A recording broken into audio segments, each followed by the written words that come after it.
بسم اللہ الرحمن الرحیم الحمدللہ رب العالمین الصلاۃ والسلام علی رسول النبی الکریم السلام علیکم ورحمۃ اللہ وبرکاتہ۔ امید ہے آپ سارے ٹھیک ہوں گے۔ آج ہم ایک اور کہانی لے کے حاضر ہیں جس کا نام ہے قدرت کا قانون۔ کہانی شروع کرنے سے پہلے گزارش ہے کہ اگر آپ پہلی بار میرے چینل پہ ہیں تو چینل کو سبسکرائب نہیں کیا ہے تو چینل کو سبسکرائب کر دیں۔ علی شیبانی کا سیب کا باغ تھا جس کے خوشبودار اور خوش ذائقہ پھل دور دور تک مشہور تھے۔ ہر سال 20-30 من سیب پیدا ہوتے تھے جن سے اس کے خاندان کا سال بھر کا خرچ نکل آتا تھا۔ لیکن اس سال جب سے اس کا اکلوتا بیٹا باہر سے زراعت یعنی ایگریکلچر پڑھ کر آیا تھا، اس کے سر پر جدت پسندی کا بھوت سوار تھا۔ عجیب عجیب باتیں کرتا تھا۔ ایک دن اس نے کہا کہ اس کے پروفیسر نے بتایا کہ کسی بھی پیڑ کے 2 حصے ہوتے ہیں، جڑیں اور کونپلیں یعنی روٹس اینڈ شوٹس۔ صدیوں سے جڑیں زمین میں چھپی چلی آ رہی ہیں اور کونپلیں ہوا میں لہراتی ہیں۔ پروفیسر کا خیال تھا کہ اگر اس ترتیب کو الٹ دیا جائے یعنی جڑوں کو کھول دیا جائے اور کونپلوں کو ڈھک دیا جائے تو فصل دگنی ہونے کا امکان ہے۔ علی نے جب یہ فلسفہ سنا تو وہ حیران رہ گیا، لیکن اس کے بیٹے شامی نے ایک نہ مانی اور ضد پر اڑ گیا کہ مجھے یہ تجربہ ضرور کرنا ہے۔ اکلوتے بیٹے کی ضد کے سامنے باپ خاموش ہو گیا اور اس کو آدھے باغ میں تجربہ کرنے کی اجازت دے دی۔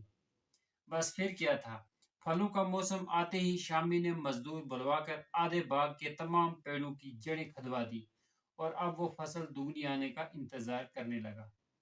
کچھ ہفتوں بعد فصل کا موسم آیا اور نکل گیا۔ شامی کے سارے پیڑ سوکھنے لگے، فصل کے پھول بھی مرجھا کر نیچے گر گئے۔ آدھے باغ میں 10 من تو کیا 10 سیر پھل بھی پیدا نہیں ہوئے۔ شامی اس شکست پر شرمندہ ہو کر گھر چھوڑ کر دوسرے گاؤں اپنے دوست کے پاس چلا گیا۔ علی اپنے بیٹے کو بلا کر لایا اور اس کو سمجھانے لگا، بیٹے، جڑیں پیڑ کی ماں ہوتی ہیں، ان کو پردے میں ہی رہنا چاہیے۔ جس طرح ماں خاموشی سے اپنی اولاد کی پرورش کرتی ہے، اسی طرح جڑیں پورے پیڑ کی نشو و نما میں لگی رہتی ہیں۔ وہی ہیں جو زمین سے پانی اور خوراک چوس کر تنے کے ذریعے شاخوں تک پہنچاتی ہیں اور پھر ان شاخوں پر پھول اور پھل کی بہار پیدا کرتی ہیں۔ اگر تم ان جڑوں کا پردہ توڑ دو گے تو پیڑ سوکھ جائیں گے، سارا باغ ویران ہو جائے گا۔ کبھی تم نے اس پر بھی غور کیا ہے؟ پھول اور پھل میں کیا جوہر نکلتا ہے؟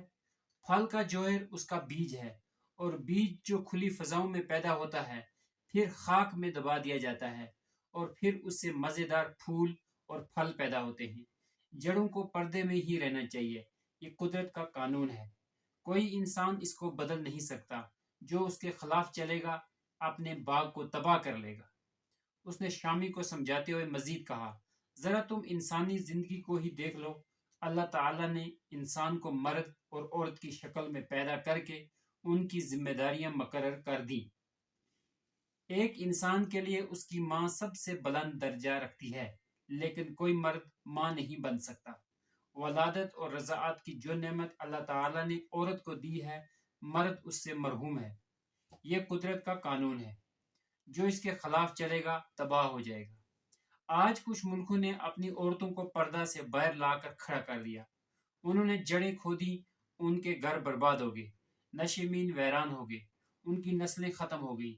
لوگ پولٹری فارم کی طرح ہسپتال میں پیدا ہوتے ہیں اور ہسپتال میں مر جاتے ہیں، نہ یہ معلوم کہ باپ کون ہے، نہ یہ کہ ماں کہاں ہے۔ ایسے ہی پیدا ہوتے ہیں، ایسے ہی مر جاتے ہیں۔ جو قدرت کے قانون کے خلاف چلے گا اس کی سزا پائے گا۔